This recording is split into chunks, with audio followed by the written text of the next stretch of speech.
delighted to have you, Alberto, with us today. And we wanted to start with you because you will share with us a quick rundown of the most influential cases of Justice Ginsberg. Thank you, Alberto. Thank you, Alban, and thank all of you for joining us, and thank you to the rest of the participants for listening to us as we discuss a bittersweet topic, which is, I personally enjoy Justice Ginsburg's legacy. So I'm always happy to talk about it, but obviously it's with a sad heart that we have to talk about her passing and her legacy, and also what consequences that'll bring.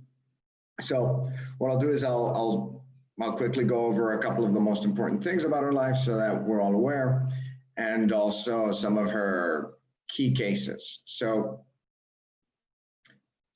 Justice Ginsburg, as Alban mentioned earlier, was an icon.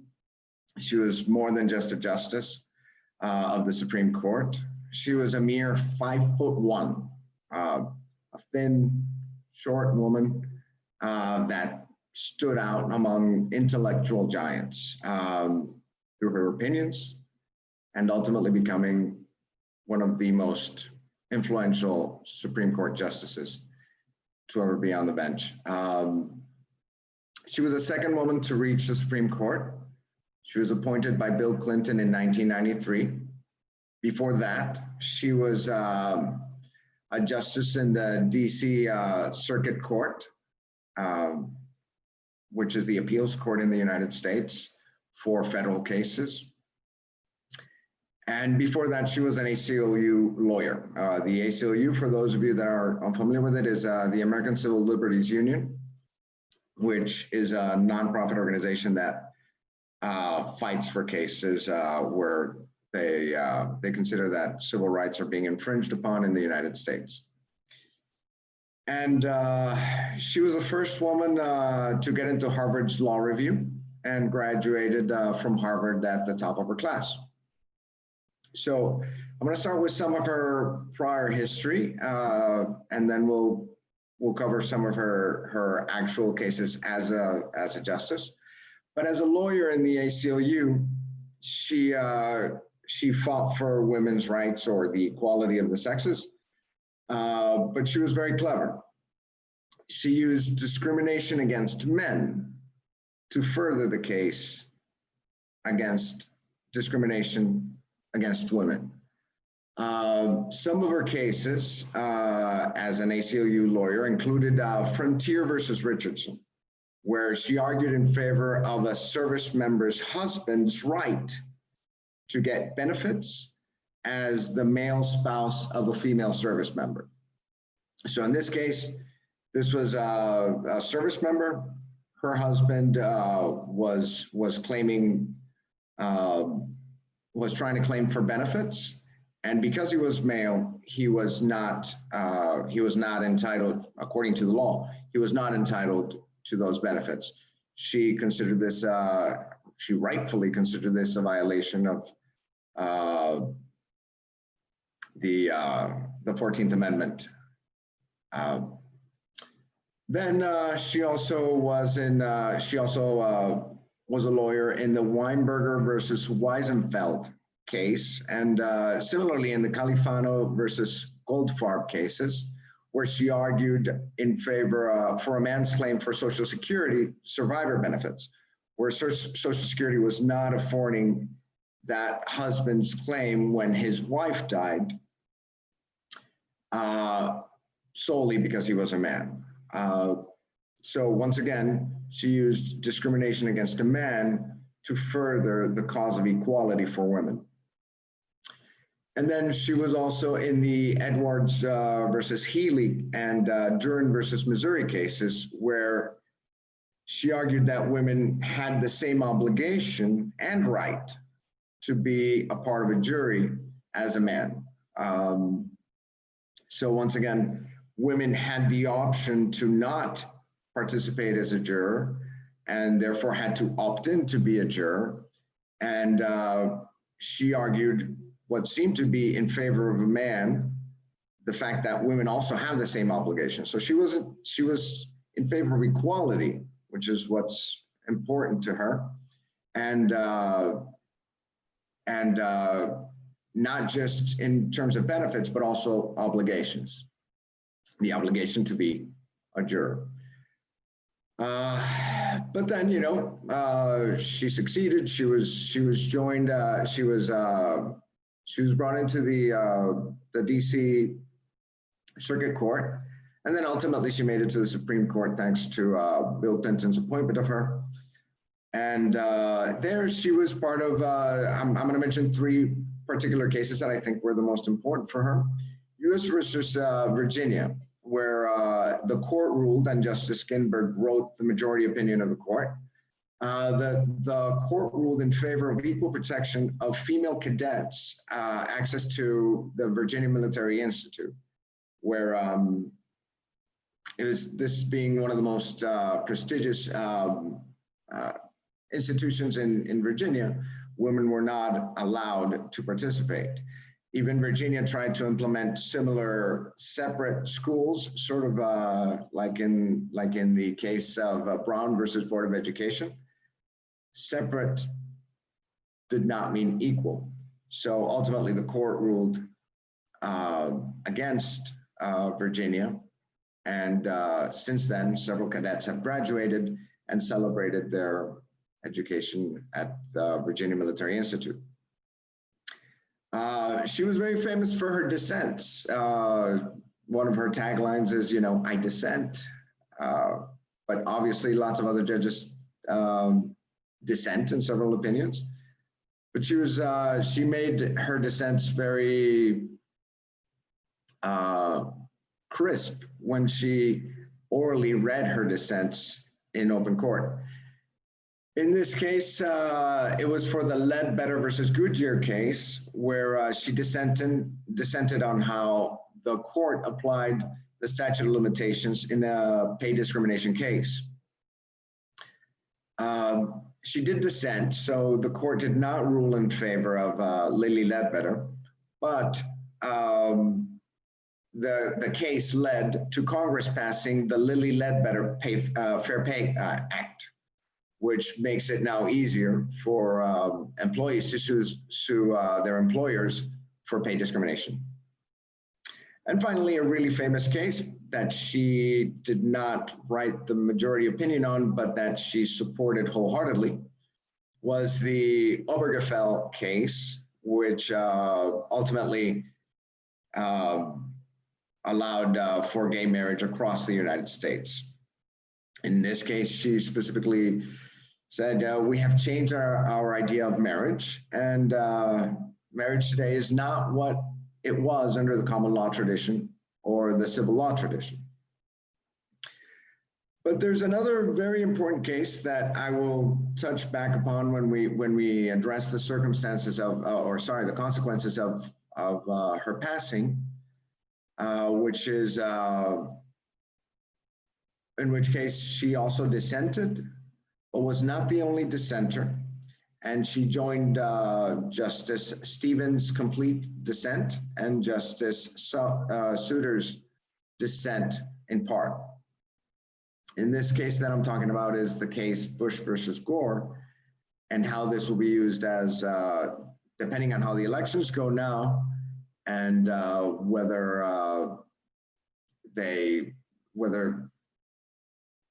if the election is close, whether one or the other party decides to contest the results of the election, how this will, how her absence from the court will have an impact on the result. So with that, I'll pass the baton back to Alban so that other members of the panel may speak some more about Justice Ginsburg. Thank you, Alberto. Just a few informations. All the speakers today, we will have Alberto, we will have Vanessa, we will have Gabriel, and we will have Cassandra. They are all complementaries with their inputs. So we started with this brief, and now we will discuss her legacy under different perspectives. And in the second party of this talk, we will also try to analyze, as I said, what we should take from it, but also what are the direct consequences right now in the United States, but also from a global perspective. So the second speaker is Vanessa Villanueva Colau. Thank you for joining us, Vanessa. Vanessa, you have been practicing law as an Italian lawyer in Genoa for years. You are specialized in maritime law, but you have also been teaching linguistics. I know you are involved in many Italian, European, American law reviews. You are also involved in Berkeley Global Society Journal, where you are doing a tremendous work. So thank you for it. You are also, which is very important today for us, a certain voice in this fight against discriminations, gender discriminations, because you have been research assistant at the Women and Gender in Global Perspective program. So you have also some background, some experiences. And the first questions we would like to discuss with you, Vanessa, is how does Justice Ginsburg life affected her career? Thank you, Vanessa. Thank you, Ben, for this introduction. And I am very, very delighted to be part of this panel today. And I will do a brief excursus of Justice Bader Ginsburg's life, which not be by any means in very, very minimal detail, but just to give you a sense of how this remarkable human being devoted her life to improving the way of living of many citizens in the US and being a mother role abroad, because she faced in first person a series of adversities in her life. So I will start with her background. So she is part of a minority. Her parents belonged to the working class under the years of Great Depression. His father was a merchant, and her mother was a worker in a garment factory, which died very early, so she was orphaned by mother. She was part of a minority, as I said before, because she was German by ethnicity and Jewish by religion. And though she was very sensitive to the issues that minorities were facing back in the days, especially how do people have enough power to achieve certain goals and to have access to the social escalator. To this end, obviously, when we talk about gender, especially back in the days where she was a lawyer at the ACLU, she was not part of a minority in a technical sense. So women were almost half of the population in the US, which is not technically a minority, but what rendered them a minority were the intricacies to access political roles. So this was just to give you a sort of background on how her career as a woman in a society that was male dominated affected her role as a justice of the Supreme Court. She was undoubtedly a brilliant student. She was top of her class when she was undergraduate at Cornell, the place where she met her husband. She had great success in academia that allowed her a spot at Harvard. She was one of the 9 females in a 500 person class. And obviously it goes without saying that she was a victim of gender-based discrimination in that scenario. She was scrutinized severely back in the day for taking a man's spot, something that may sound familiar to immigrants nowadays, that they take the spot of somebody else which is native of a country. So those type of reasonings were already done back in the days. So she reached all her achievements despite all these adversities, despite her husband's disease, despite being a mother in a society where there were marked gender roles for women. Furthermore, despite demonstrating deserving a spot at Harvard, despite demonstrating being the 1% top of her class, she was denied several recommendations for for judicial steerships. This is for JDs in the US, it's mandatory. It's not mandatory, but if you want to have continuation as a legal professional in a top-notch law firm, you have to pass through this pattern. So you have to have access to externship with judicial and clergy for them. The problem was that there were no law professors that were able to grant her any type of recommendations up until one of the professors actually gave her one recommendation, and so she clerked for 2 years or so for Justice Palmieri. She was denied offers at law firms, several offers. Um, the only offers, and this follows a path on discrimination, the only offers that were available for her were unsuitable ones, will amount to be unpaid as compared to her men colleagues. So she declined and she started advocating for and collaborating with the ACLU. This is something that it's still very vivid in many countries, and I'm talking in general about also European countries where there is gender-based discrimination, and where gender-based discrimination, it's also a vehicle for having a great disparity in salary inequalities. When she joined the ACLU, she advocated very profusely towards cases on gender discrimination that were illustrated before my contribution. And she was also an academic, a very successful academic at Rutgers, where again, she suffered discrimination for being a woman in a position, in a professorship position.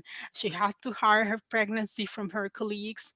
Uh, Subsequently, she got a position as a full professor, so it's a tenure position in Columbia, and that was the first step towards emancipation, I would say, because with that she just she broke schemes. She was the first woman that was appointed as a full professor at Columbia in a university in the US. So I think that all those events marked dramatically her future career and her legacy as a justice of the Supreme Court. Nowadays, it's hard to see how this diversity will be an added value. Although we advocated through different channels, we know that it's something that we should aim for. But if we see the Supreme Court and how the Supreme Court is today, unfortunately, we just see justices that are different cosmetically, but are very similar from the backgrounds that they came from. So all of them are from Harvard and Yale, except for Justice Ginsberg, that she was a graduate from Columbia. He ended up in Columbia after moving from Yale to Columbia to end up her law degree. But in general, we don't see in life, in real life, and in the US society, a distinction between Harvard and Yale, but there is not a distinction, a categorical distinction between black and white, but there is a series of nuances, and the US society is no exception. There is not only Harvard and Yale, as I said before, and we know it very profoundly because as alumni from Berkeley, and this is my personal opinion, it's sad to see that there is this bipartition of justices that are intrinsically similar in the Supreme Court, and which Justice Ginsburg was an exception, as well as Justice Sotomayor, which is the only justice that had substantial trial experience and was the only one who was also a trial judge.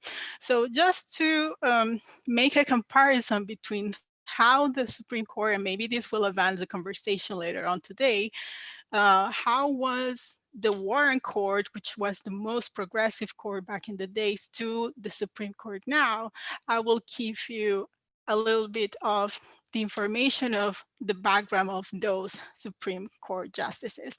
And we know it very well how Justice Warren was a leader in the Supreme Court, and we had the pleasure to see him every day that we went down the stairs to the library of Berkeley Law.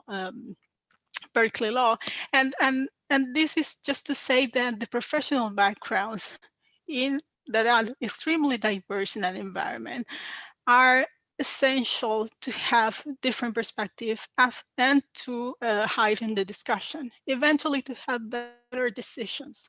Justice Black, that was part of the Warren Court, was a trial lawyer and a senator. Justice Douglas was a realist.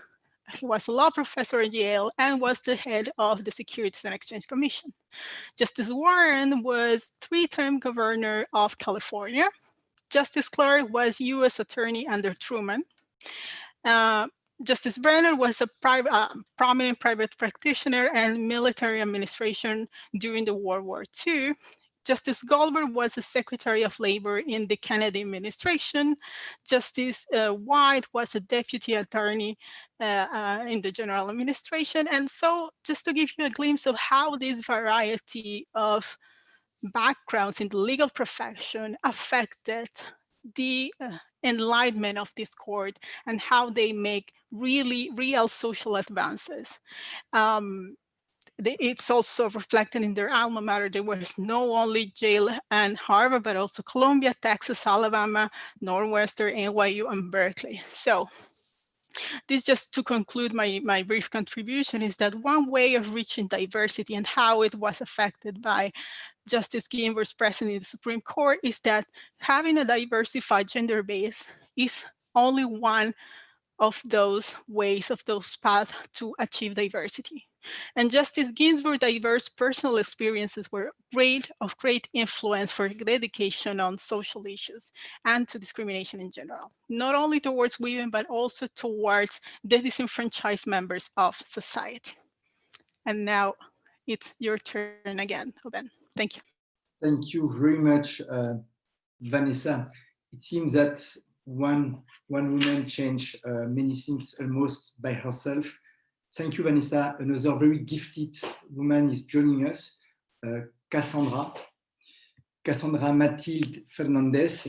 I'm glad to have you here because of at least two aspects of your background. First, you have been working for years at the Council of Europe, where you have been promoting equality, but also you are a football coach, monitoring, and you are also a football player. For those two reasons, you have been promoting equality in soccer, in football, between men and women for years.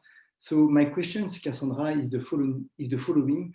How have you experienced the development of discrimination between men and women in sport? Thank you, Cassandra. Thank you very much, Aubin, and thank you for inviting me to speak. This is a topic that is very close to my heart, RBG was actually a really big inspiration in this sense. But to give you a little more insight, maybe on the field. So yes, I played football, and I am a football coach. I actually grew up in the Middle East, and until I was 16, there was no organized football for girls.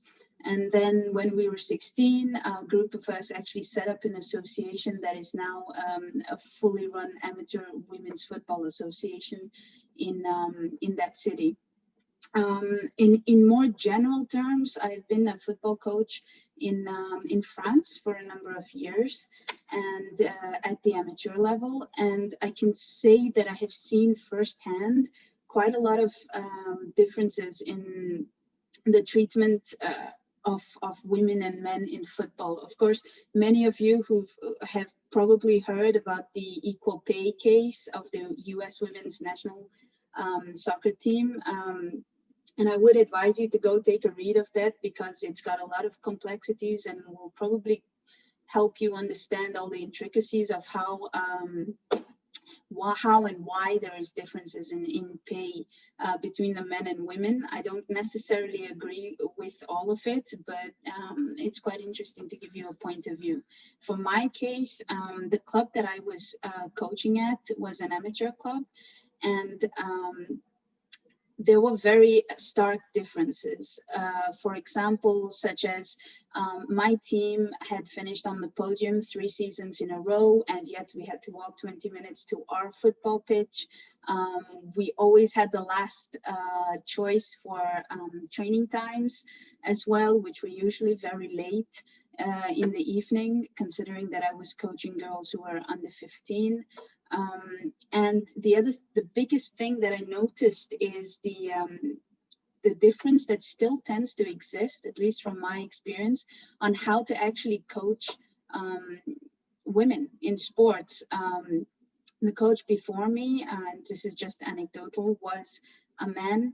And when I took over, I was first his deputy, and he used to do simple things such as if he found a group of girls, young girls, just chatting, catching up, shooting the breeze on the pitch, he would leave them to it, because he would actually say, well, that's what girls do, and I don't expect them to concentrate, and so on. And this is quite a shame, because far from even having an equal treatment, there was an actual a complete treatment in the opposite direction of girls in this particular sport, in football.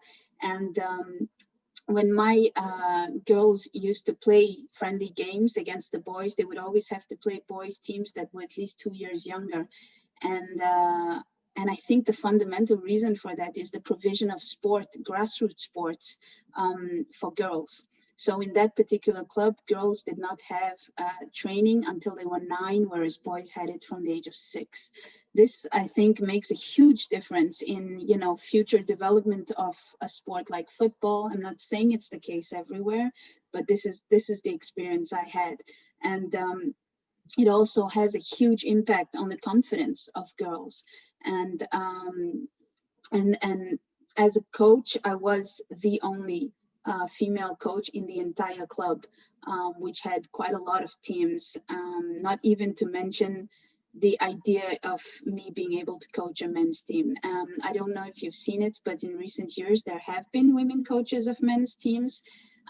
It's been seen with a lot of surprise or interest and curiosity, but in this sense, I don't think that, I mean, I might take quite a strong stance in this, but I don't think there should be something shocking in the future. Men coach women, women should be able to coach men. So this is just something of my personal experience in the domain I worked in sport before at the Council of Europe, and now in the world of sports betting. I can say that the percentage of women is still a lot lower. That's not to say that it is discouraging. There are a lot of women that are working very hard to have to see their status, and I also will note that there are a lot of men who are working very hard to see a better gender equality across the board in representing sports. I have to say that of my boss personally, for example, he does a lot to ensure that there is gender equality in representation. It's not because there aren't women around, it's just because the default reaction doesn't seem to go to them. I wanted to take the opportunity to speak to you a little about the status in Europe of how maybe the EU is approaching gender equality in sports. I found some statistics from last year that might be interesting to you, because what I've seen is that even in management, in high management positions, you don't have that many women, but I do see also that perhaps the trend is starting to change in recent years. One interesting statistic I found is that fewer than 20% of members of governing structures of affiliated bodies of federations are actually women. In 2015, which is only 5 years ago, 14% of all top decision-making positions in individual EU sports federations were occupied by women. Given that women hold up half the sky, that's quite a striking percentage. But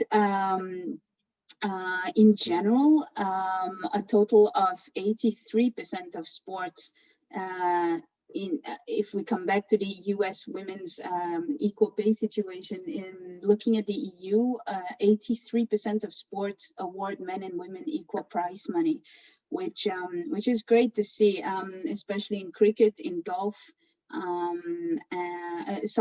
especially in, for example, tennis. One of the biggest differences is still in football, whether it's Europe or the US, and cricket and golf, incidentally.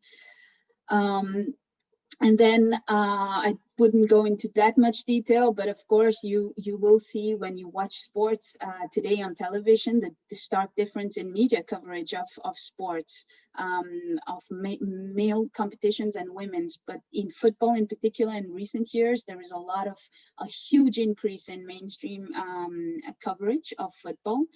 The Women's World Cup, for example, that was in France, had huge coverage, and the bids for the next FIFA Women's World Cup actually had one of the highest rate of bidding to host it. So the interest is increasing, the money is increasing. I think this will help bridge the gap between the genders. As a last point, I just would like to highlight a few, on a positive note, a few great projects I've seen recently that are coming out. So at the Council of Europe, for example, the European Enlarged Partial Agreement for Sport has a good practice handbook, Gender Equality in Sport. I highly advise you to take a look at it. It's online. And in 2015, the Committee of Ministers actually made a recommendation to member states on gender mainstreaming on sport to rectify the structural nature of inequality between women and men in sport. It is necessary not to only adopt positive measures, but also a gender mainstreaming strategy. To this end, there are a couple of projects that the Council of Europe runs, All In, for example, which has been very successful, and a very recent project that has started only this year, which is very close to my heart. It's called Integriball. Take a look at it, because it's an EU project organized by the CSCF Foundation for Sport Integrity, and it helps promote awareness among women's football teams in a number of countries on tackling manipulations of sports competitions. I wouldn't go into the details of that, but it's just a highlight to show that addressing sports in general, we shouldn't make that much, we should understand that women are different, but that doesn't mean worse. Different is not bad. And I do think that we're going in the right direction for this overall, not just in Europe, but worldwide. It's a really long uphill struggle, but with more inspirational people like RBG and so many people here in this conversation, I think that there's a lot of work to be done, but it is moving in the right direction. Thank you. Thank you so much, Cassandra. It's interesting to have always a different perspective based on your European experience. 1 year ago, when we met each other, we were talking about RBG, and I also mentioned that we can regret that sometimes at the European level, we are missing one RBG, someone with a strong leadership committed to fight against those discriminations. So it's also something we should learn from RBG. It's our impact, our determination to make something good, and we should work for it in Europe. The next speaker is Gabriel. Gabriel, thank you for joining us. Gabriel, you are coming from Brazil. Gabriel Baltazar Pedresa, you are a professor teaching constitutional law in Mexico City at the University of Hidalgo. And you are also the founder and the president of the Generation X, which is an NGO fighting against discrimination. You are also an abogado, a lawyer practicing in Mexico in tax, in constitutional law, and for human rights. So Gabriel, thank you again for joining us today. We were discussing together about how you should address this question, and I believe I like the perspective you will propose to us. So my question is the following, Gabriel. What would you say is RBG greatest legacy from a man's perspective? Thank you, Gabriela. Thank you, Aban. I'm very excited to be part of this panel. It is a very interesting question. The first thing that comes in mind is recently in a New York Times piece, I read a story about Justice Ginsberg. She was once visited by a woman, a law student, and she said to Justice Ginsberg, "Oh my God, I'm so excited. All my feminist friends love you." And Justice Ginsburg replied, "I hope your male friends love me as well." And what I'm going to say is that we do, we actually do, and we have very good reasons to love her for her work, for her inspiration. So in order to talk about this topic, I would like to talk about first about her legal strategy when she was a litigant for ACLU, as Alberto previously mentioned, and also Vanessa. So what she did when she was a lawyer back then is that she attacked, she challenged laws that were designed to protect women, but they were based on very archaic and stereotyped notions of the roles of men and women in society.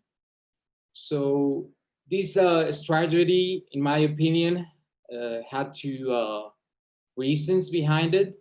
The first one, which is awesome from a litigant's perspective, is that she was trying to persuade a court that was full of men about discrimination against women, especially that the Equal Protection Clause on the 14th Amendment also prohibits discrimination against women.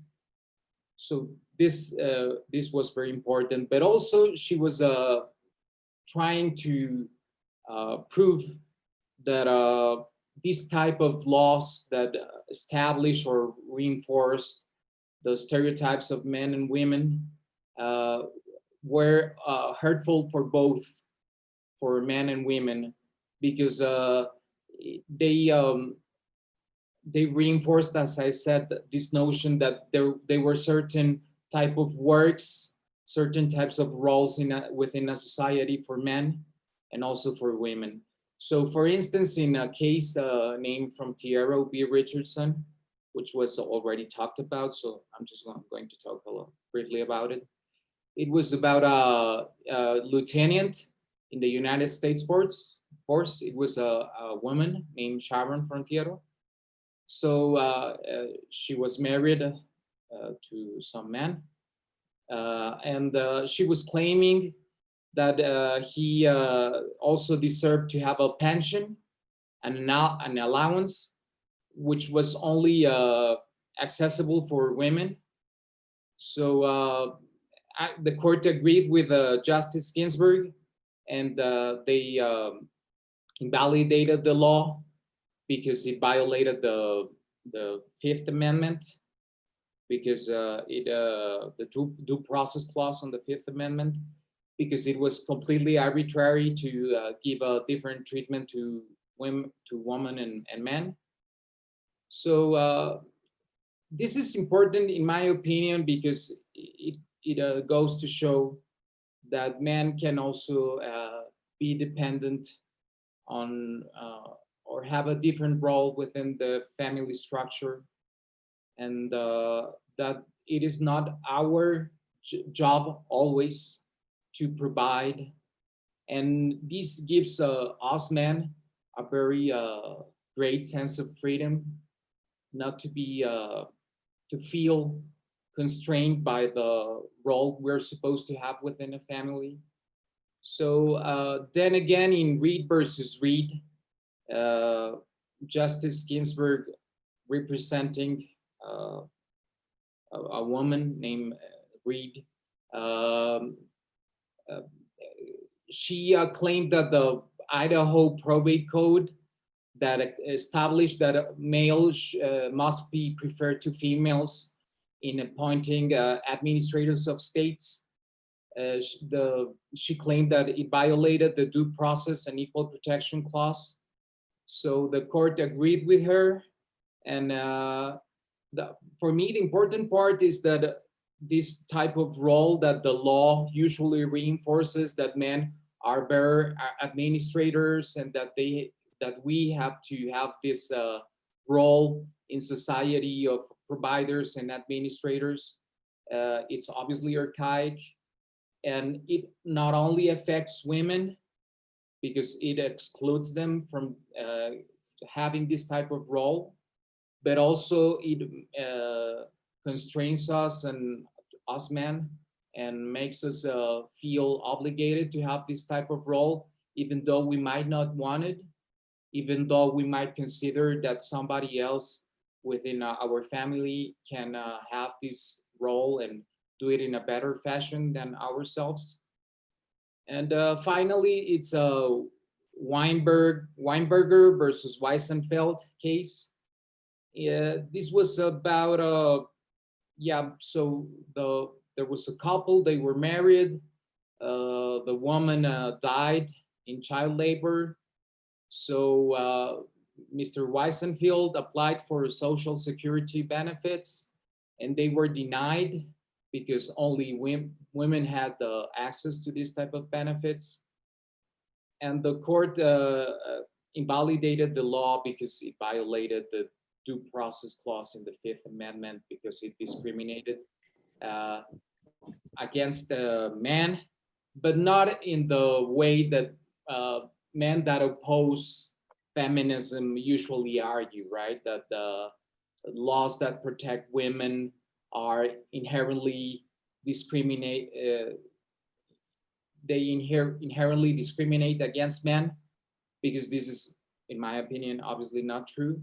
But it is this particularly type of law that is based on stereotypical notions of men and women that actually discriminates both against women and men, but not because it favors women. It is because it reinforces these notions, these roles about how women and men should behave within a society.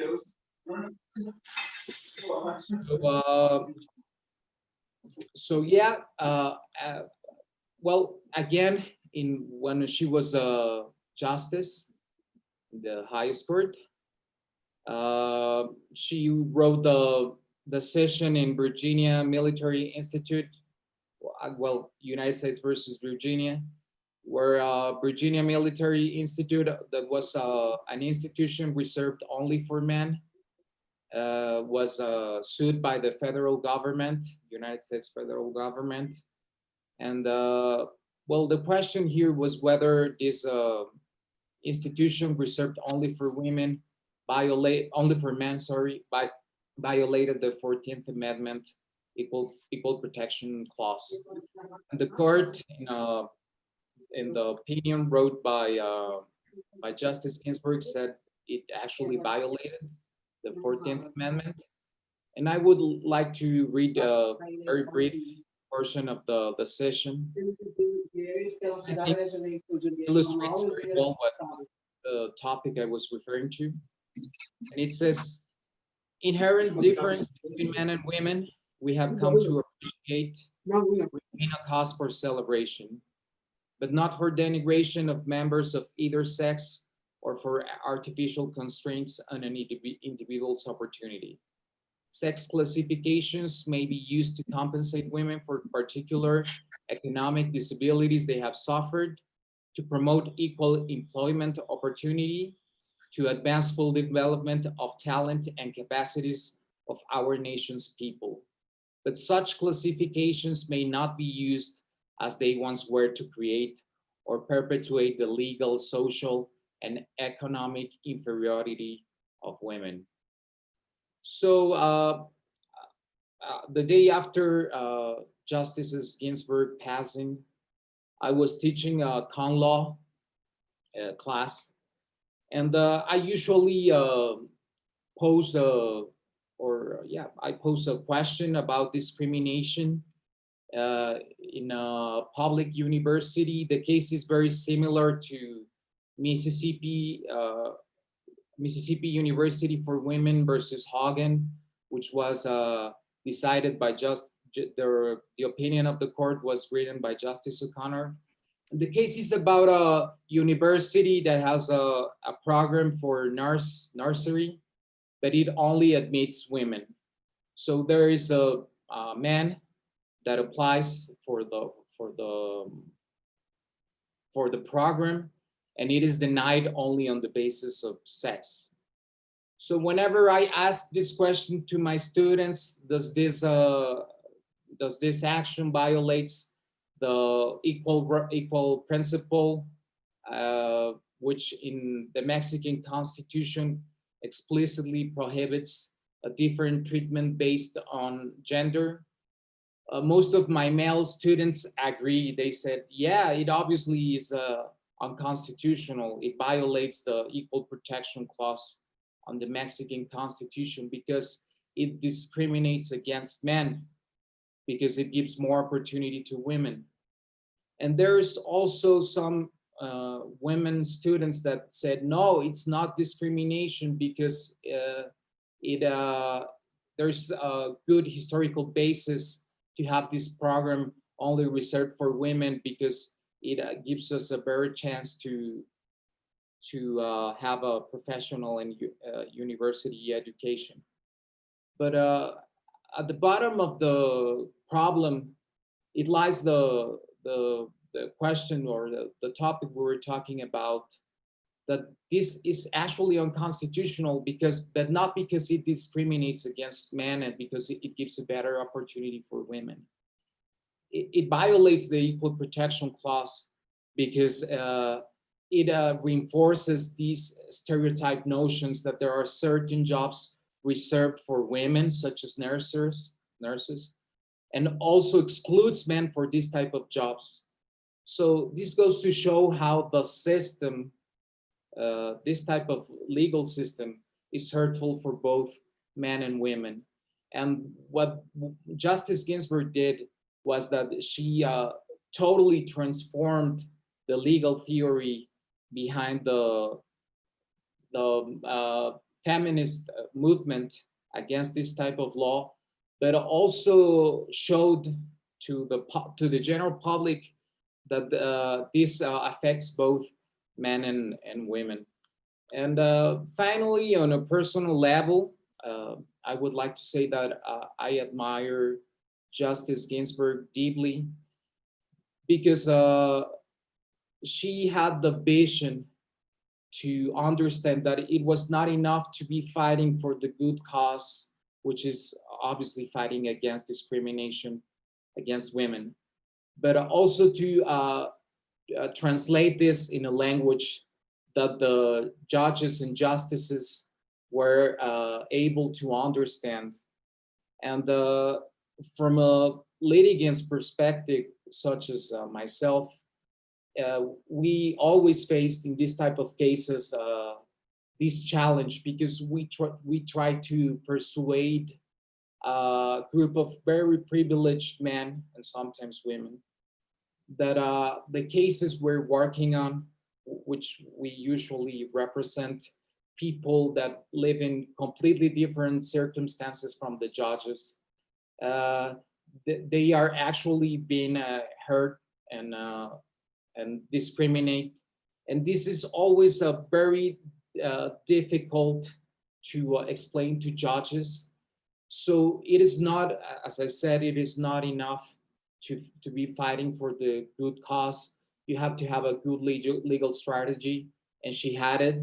And actually, she changed the legal system, fighting within it, and she has my deepest admiration for that. So that's what I was going to say about RBG. Thank you. Thank you, Gabriel. Thank you very much for sharing those ideas and your vision with us. Please, everyone, feel free to share with us your comments or your questions if you have. Maybe you would like to comment some ideas of our speakers.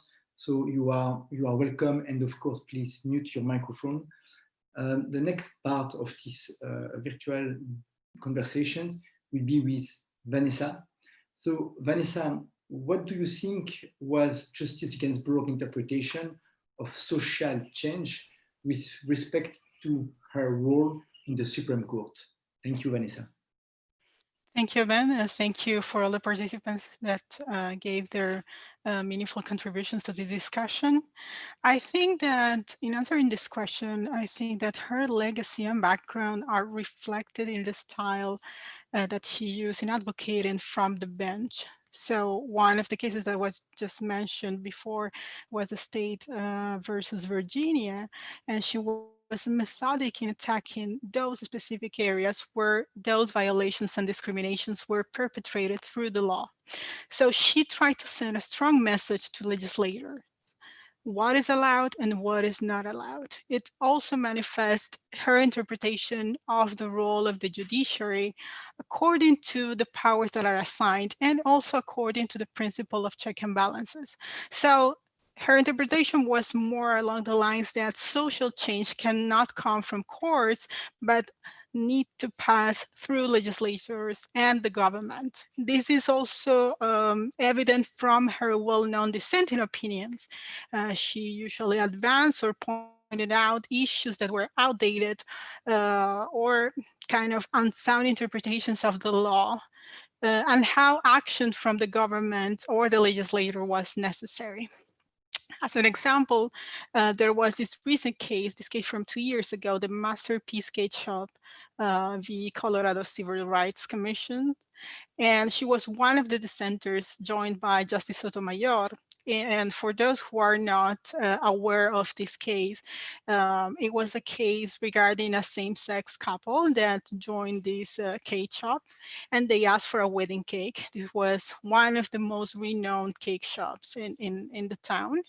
But the owner refused to sell them, not to sell them and serve them at all, but just to sell them a wedding cake because it went against his personal beliefs and he was against same-sex marriage, but he respected them. So he offered to do anything else, but not a wedding cake.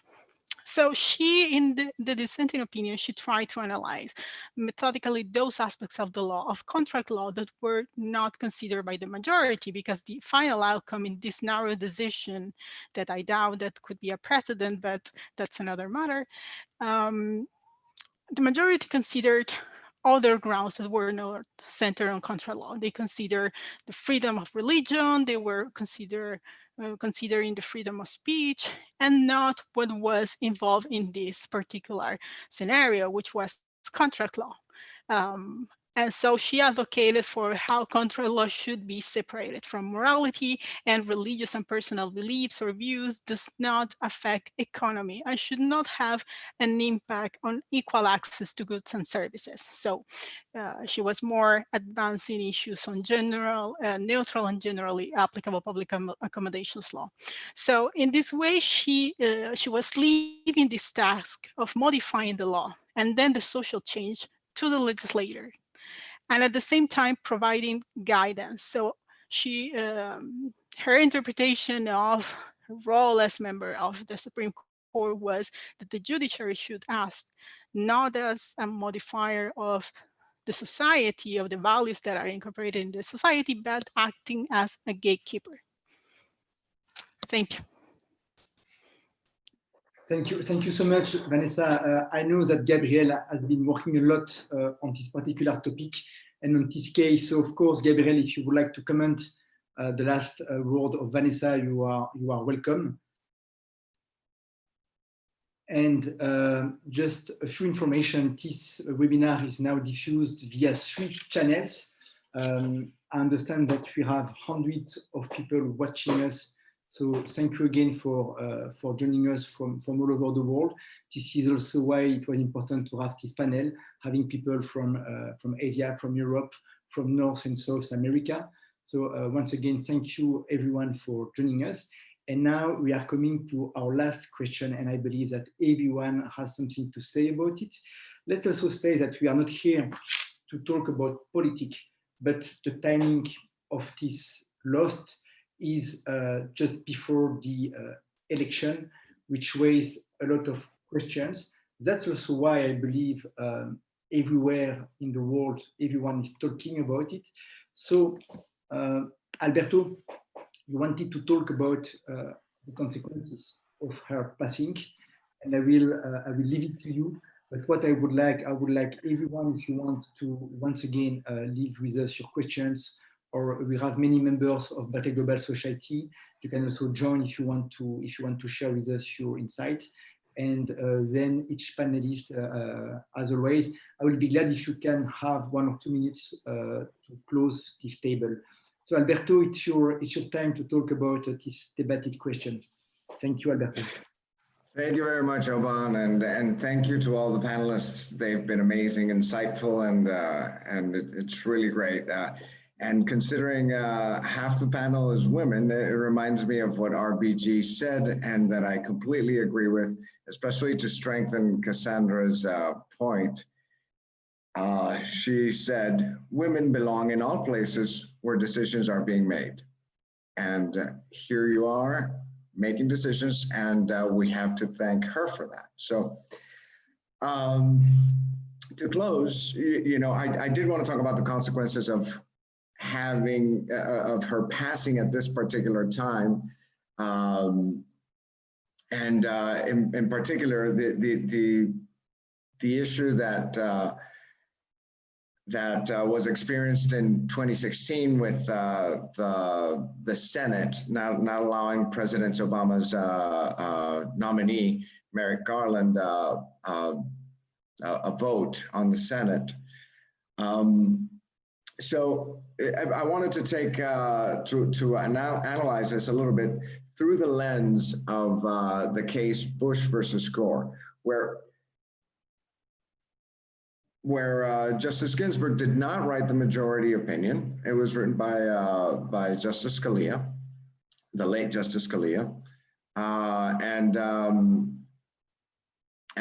but she did write a dissent, and she did join Justice Stevens and Justice Souter's dissent back in 2000 when there was a significant dispute about the election.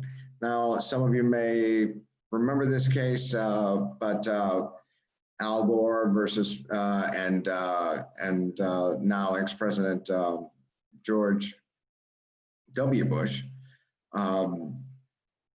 were in a very tight election campaign, and the election came down to Florida, where the votes were, the election count was, the difference in votes was so small, it ended up being in the hundreds, 500 and something votes. So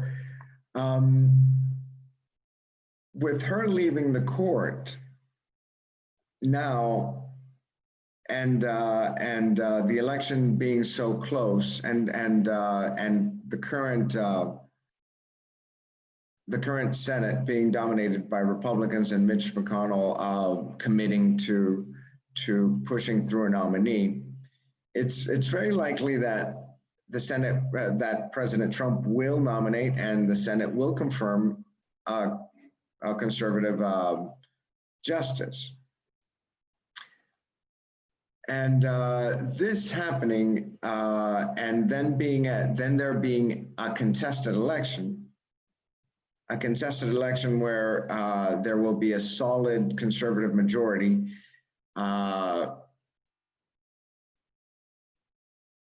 It is likely that the absence of Justice Ginsburg and her analysis or her doctrine that she expressed in her opinion in Bush versus Gore, it is likely that it is very possible that by November we see that the Supreme Court will, having her, not having her, will make a difference between who becomes president next in the United States. the issue is that being Justice Ginsburg or at least in you know, in most of our opinions, a fair and wise justice, it's very possible that once the decision is made, it is a decision that is not consistent with the rule of law, just like the current decision of the Senate to push forward a justice in opposition of the precedent that they themselves set in 2016. And therefore, such a decision is being counter to the rule of law, is also counter to the democratic process. So we can only hope that regardless of whoever it is that that is appointed or nominated by the president, and more than likely approved by the Senate, is as committed to the rule of law and the democratic process as Justice Ginsburg has been. So that's my take. This is what makes this particular the case of Justin Ginsburg's passing so relevant, not only for the court, but also for the United States and the world, and the rule of law in general. So I guess I would like to discuss whether or not this my view is one that is shared by the rest of the panel. And with that, I'll give it to you, Alban.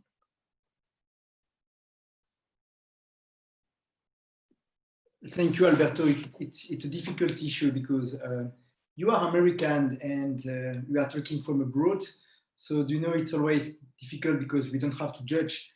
But if we start to say that maybe this is about the limit of the democracy, the limit of the constitution, the limit of the legal system, as soon as we start this conversation, it's of course very interesting. And I believe that everywhere on earth for now, we all have to be careful. That's also the difference between us and Ginsberg. Justice Ginsburg was born in 1933. So she watched many things, as mentioned by Vanessa. She was Jewish from Germany. So she had some fire in her stomach to fight against something, to fight against it. And it's also something, maybe I'm always talking about it, but something my generation from Europe is missing. We created some organizations like Europe in order to have some democracy and to build something together. So in those moments like today, we should remind it.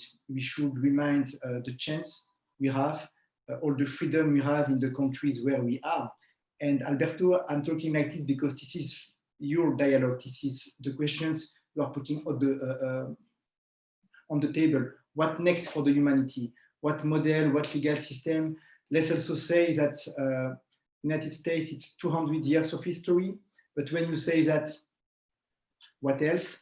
So all those questions are very interesting. And once again, I believe that all of us, not just in this panel conversation, but all of us, we need to work. We need to learn something from our legacy in order to build a better world in the future. Let's say this is my final word. Like this now, I would like to hear from each of you. And as I just said, if some people watching from the Zoom would like to join the conversation, please feel free to join. Maybe Cassandra, you would like to share with us some thought about it. Thank you, Alban. Well, from my perspective, a very personal point of view, I tend to want to stay as positive as possible. So on the one hand, without getting into what my political point of view is as to whether another Supreme Court Justice should be nominated before the elections or after, I think that's for one, that's a tricky one because we're I think less than 50 days now from the elections, and as Alberto mentioned, you know, that whole situation could be very complicated, and it could also be somebody who sits on the court for a very, very long time to come. On the other hand, the fact that there are conservatives who are being nominated, for example, it doesn't necessarily have to be something negative. Justice Ginsberg herself was more moderate on certain issues, especially in criminal issues or in business law, whereas, of course, she was a lot more liberal in others. Not to mention that, as other speakers mentioned earlier, her good friend was Justice Scalia, who was himself extremely conservative in a lot of areas. So for me, just a quick thought while I try to digest everything that's going to happen over the next few days and weeks is that I think the best is to remain positive, and just because there'll be somebody conservative does not necessarily mean that we'd be moving backwards. Because I think the tendency these days tends to be beyond your political viewpoint. People, especially sitting justices, tend to see, especially in the law, we tend to see things a little more based on cases, on the actual facts in a situation, and so on. And whereas you can have a liberal tagged judge who can be conservative in some areas, you could have a conservative one who could be very liberal in other areas. So for me, I tend to hope to stay positive, and to refer to you to something you said earlier, Obam, to hope that there's someone like RBG in Europe as well, where I live. We had Simone Weil before a while ago, and hopefully there's somebody else who tries to continue this, not just in Europe, but across other continents around the world. Thank you, Cassandra. I'm fan of Simone Weil, Gisela Halimi, and all those women. They changed Europe also. So please, Vanessa, would you like to add your final word? And then, gentlemen, you could also close this conversation. Thank you, Vanessa.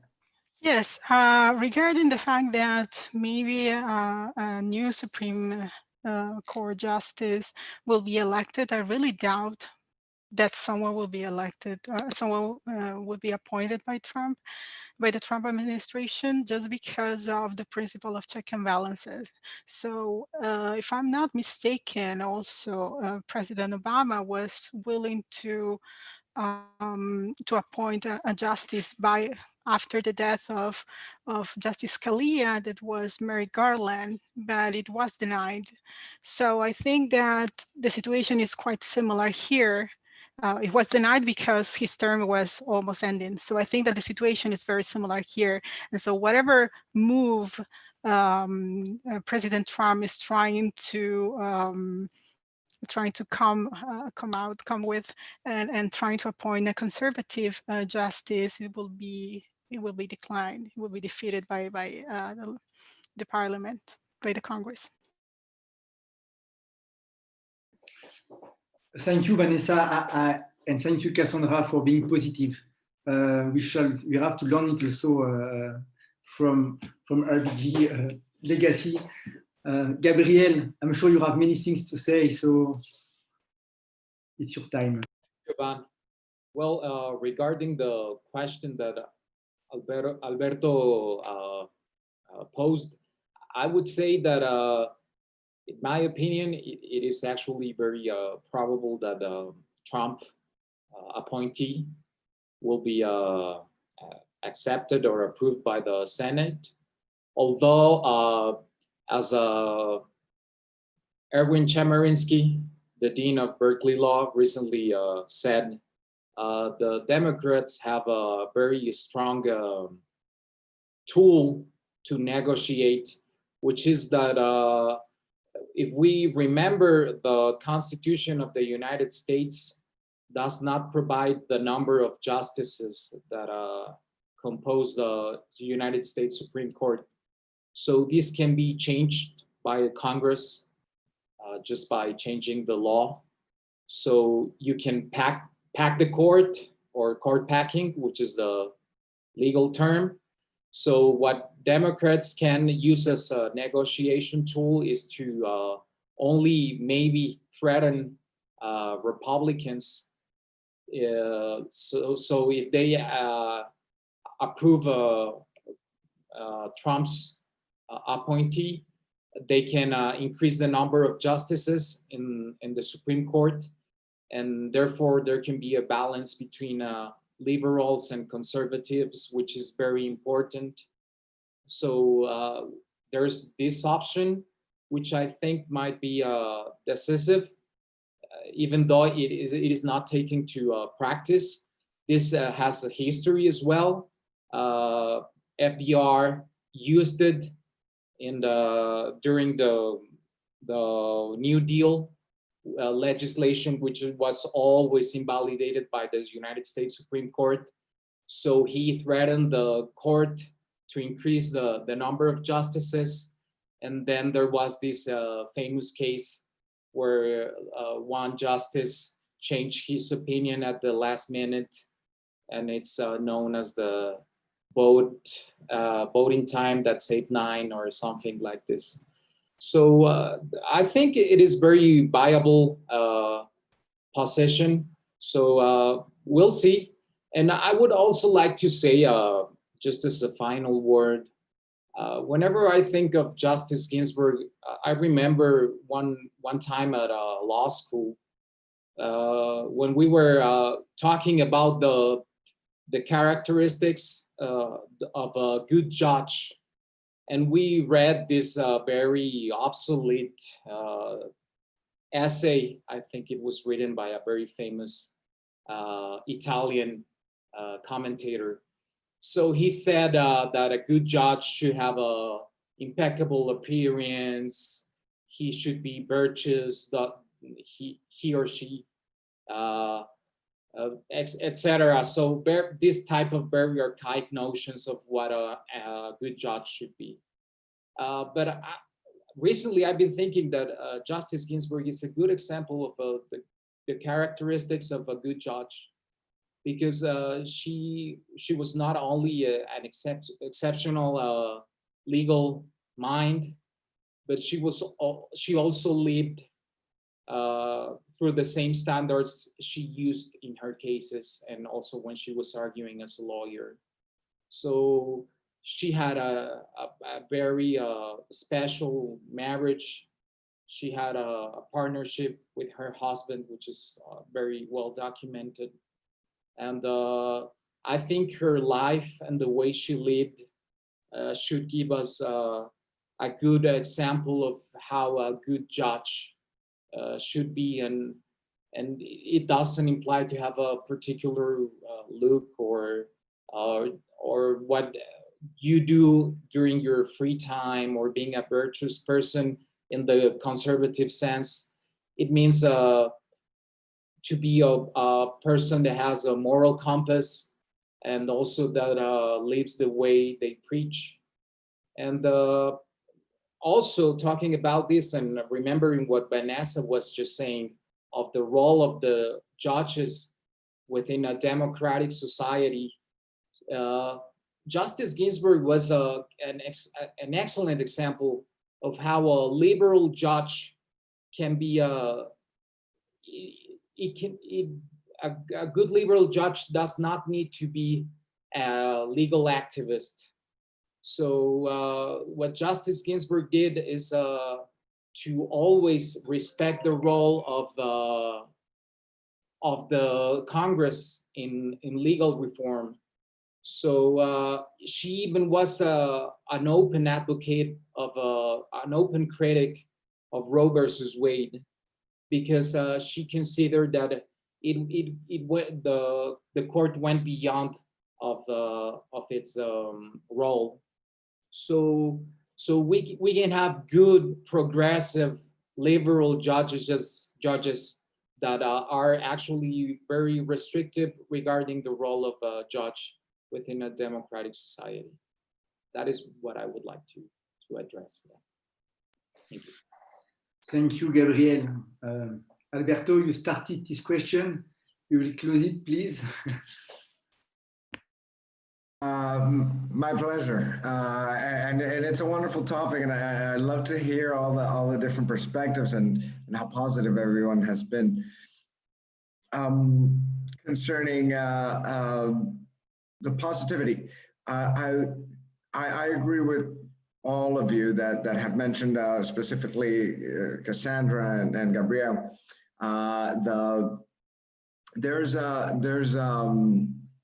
It's not so much about the philosophy of the justice that matters, but that they have a true commitment to the rule of law. And I think that's the difference between a functioning democracy and a dysfunctional democracy. So the important thing is not that it be a liberal or a conservative judge, but that it be a judge that is as committed to the rule of law as Justice Ginsberg was. And in terms of the new judge being appointed, I think it's very likely, and I did read Dean Kamerinsky's op-ed in the LA Times, which was fantastic.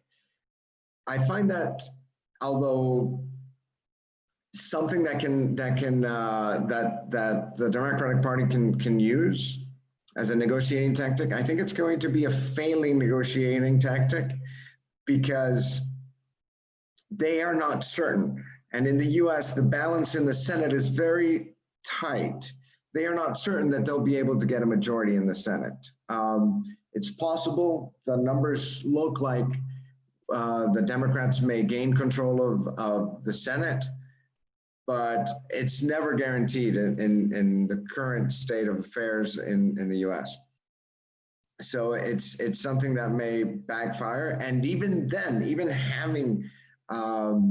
having gained a majority in the Senate, if that happens during this election cycle, it's very difficult that even with that control, they're able to muster enough votes to make a fundamental change to the Supreme Court, like it would be, increasing the number of justices to 11 or 13 as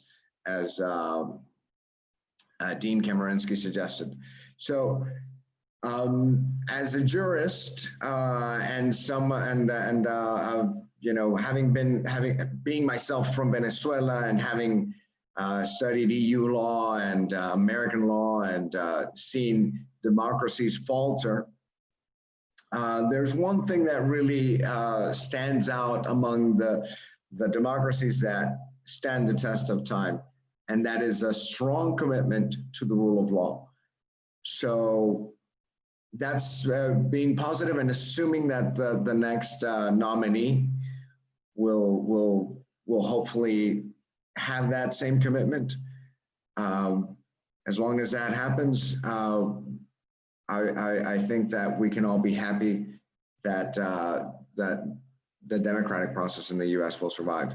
Otherwise, we may be in for a rough landing or at least a strong correction coming up for the democratic process in the United States. So, and to close, I do want to thank all of you because I'm extremely proud of the panel that is here. Such distinguished people, and so thank you on my behalf for joining us in this conversation. Alban, thank you as well for hosting, and I'll hand it to you. Yes, thank you, everyone. We can feel the determination in your speech, and I also really enjoy it. Thank you, Cassandra. Thank you, Vanessa. Thank you, Gabriel. Thank you, Alberto, for joining us.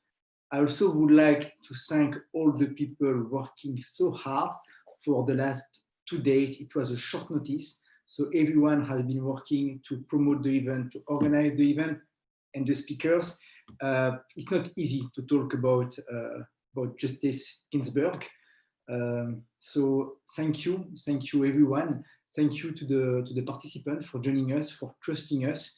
As I said, you were hundreds of people from all over the world joining us. Months after months, our community or our fellowship is growing, and we are proud of it. Next week, we will have another great panel with judges and politicians and lawyers from Brazil in order to talk about immunity. This webinar, for the first time, will be translated in live in Spanish, English, and Portuguese. So don't ask me how it works, but we will make it. Once again, thank you, and we will keep your words for the future. And it was a great pleasure. It was my pleasure to learn from you about the legacy of Justice Ginsberg. Thank you again. Bye. Thank you, everybody. Goodbye.